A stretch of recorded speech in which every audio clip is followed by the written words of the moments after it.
साथियों नमस्कार, मैं Rajan Kumar news point of view से आपका स्वागत है हमारे नियमित कार्यक्रम आपका मुद्दा में। केरला स्टोरी पर पूरे देश में बखेड़ा किया जा रहा है।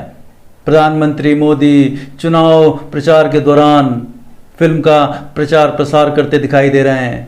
पूरा भाजपा तंत्र सक्रिय हो गया है। भाजपा शासित एमपी और यूपी में फिल्म को टैक्स फ्री कर दिया गया है। भाजपा का पूरा पालतू मीडिया प्रचार प्रसार में लगा हुआ है। किसी मजहबी मान्यता के चलते या धार्मिक कारणों से किसी जानवर की कुर्बानी या बलि दी जाती है तो सच्चाई के तौर पर यह घोर क्रूरता है, लेकिन जब मान्यता की दृष्टि से देखा जाता है तो सब सामान्य लगता है। ऐसे ही सती प्रथा थी, औरतों को जिंदा जला दिया जाता था। घोर क्रूरता थी, लेकिन मान्यता की दृष्टि से सब सामान्य था। ऐसे ही हिटलर ने लाखों ज्यूस को मार डाला। हिटलर ने इतना झूठ फैलाया पूरे देश में कि ज्यूस जर्मन्स के दुश्मन हैं और सिर्फ हिटलर ही जर्मन्स को ज्यूस से बचा सकता है। तो लोगों को ज्यूस के साथ क्रूरता भी सामान्य लगती थी। सब मान्यता का खेल है, और अगर धार्मिक मान्यता है और धार्मिक उन्माद है तो लोगों को सच्चाई दिखना बंद हो जाती है। हिंदुस्तान में लोगों को मीडिया के द्वारा, फिल्मों के द्वारा, सोशल मीडिया के द्वारा इतना झूठ परोसा जा रहा है कि लोगों को सच्चाई दिखना बंद हो गई है। भाजपा संघ और सत्ता के चाटुकार सक्रिय हो गए हैं और व्हाट्सएप यूनिवर्सिटी में तरह तरह के संदेश भेजे जा रहे हैं कि माँ बाप को अपनी बेटियों को हिंदू कल्चर के बारे में बताना चाहिए, लव जिहाद के बारे में बताना चाहिए, और लड़कियों को भी दोषी करार दिया जा रहा है कि वो हिंदू कल्चर को भुलाकर पाकिस्तानी सीरियल्स देख रही हैं और पता नहीं क्या क्या। सच तो यह है कि सरकार ने एक लिखित उत्तर में कहा है कि लव जिहाद जैसी कोई चीज़ ही नहीं होती। केरला स्टोरी का मकसद मुसलमानों के प्रति नफरत बढ़ाना है और हिंदुओं को डराना है और कम्युनिस्ट को बदनाम करना है, या कहें केरल राज्य को अस्थिर करना है। झूठ पर टिकी फिल्म के निर्देशक सुदीप्तो दास हैं जो भाजपा की कठपुतली बने हुए हैं। वास्तविकता तो यह है कि 3 लड़कियों ने केरल में धर्म परिवर्तन कराया, जिसमें से 2 क्रिश्चियंस थीं और एक हिंदू, और तीनों ने अपना धर्म परिवर्तन मर्जी से कराया। फिल्म का मकसद सिर्फ भाजपा के नैरेटिव को सेट करना है, सत्ता हासिल करना है या सत्ता में बने रहना है। भाजपा प्रायोजित व्हाट्सएप यूनिवर्सिटी के एक प्रचारित संदेश में केरला स्टोरी के परिप्रेक्ष्य में लड़कियों को संबोधित करते हुए और दोषी ठहराते हुए ये लिखा है कि क्या तेरी आंखें फूट गई थी जब परिवार में जप तप और व्रत हर्षोल्लास से मनाए जाते थे? माना कि तेरा बाप कम्युनिस्ट है, अनपढ़ है और तुझे वक्त नहीं दे पाया। भाजपा इतनी ही चिंतित है हिंदू लड़कियों के लिए तो ओलंपियन पहलवान लड़कियां जो जंतर मंतर पर न्याय के लिए बैठी हुई हैं, उनकी क्यों नहीं सुनी जा रही? क्यों मौन है प्रधानमंत्री जी, और क्यों मौन है शिवराज सिंह चौहान, और क्यों मौन है योगी जी? लड़कियों पर यौन शोषण का आरोप लगा है ब्रजभूषण सिंह पर, जो कि हिंदू है। अगर वो किसी और धर्म का होता तो उसके घर पर कब का बुलडोजर चल गया होता या गोलियों से भून दिया जाता। लेकिन सब खेल राजनीति का है। सत्ताधारियों को हिंदुओं की चिंता है ही नहीं।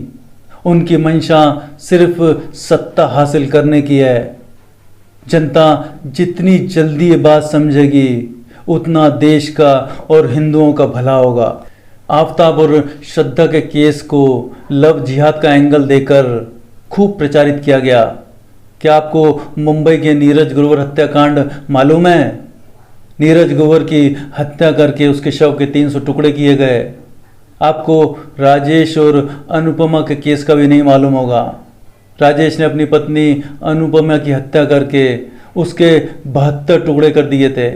केरल में अंधविश्वास के चलते एक डॉक्टर दंपत्ति ने 2 महिलाओं की हत्या कर दी और उनके शव के 72 टुकड़े करके जमीन पर दबा दिए।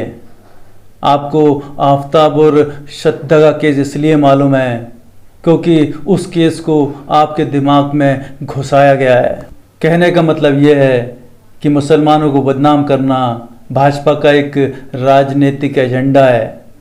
अगर कोई भाजपा नेता बलात्कार कर देता है, यौन शोषण करता है या हत्या कर देता है, चाहे वो उन्नाव का केस हो, हाथरस का हो या कुश्ती फेडरेशन हो या लखीमपुर खीरी हो, तो पूरी भाजपा सरकार इन नेताओं को बचाने में लग जाती है। 90 करोड़ हिंदुओं को 20-22 करोड़ लोगों से डराने के लिए दिन रात मीडिया झूठी कहानियां प्रचारित करता रहता है और झूठी प्रोपेगेंडा फिल्म केरला स्टोरी बनाई जाती है। कश्मीर फाइल्स भी एक प्रोपेगेंडा फिल्म थी। क्या आपको मालूम है कि जब ये कश्मीर में हत्याकांड हुआ था, जब देश में नेशनल फ्रंट थी जिसको भाजपा का समर्थन प्राप्त था, उस समय भाजपा ने नेशनल फ्रंट से अपना समर्थन वापस क्यों नहीं लिया था? जैसे क्रिश्चियंस का धार्मिक ग्रंथ बाइबल है, वैसे ही मुसलमानों का धार्मिक ग्रंथ कुरान है। क्या आपको मालूम है कि हिंदुओं का केंद्रीय धार्मिक ग्रंथ कौन सा है?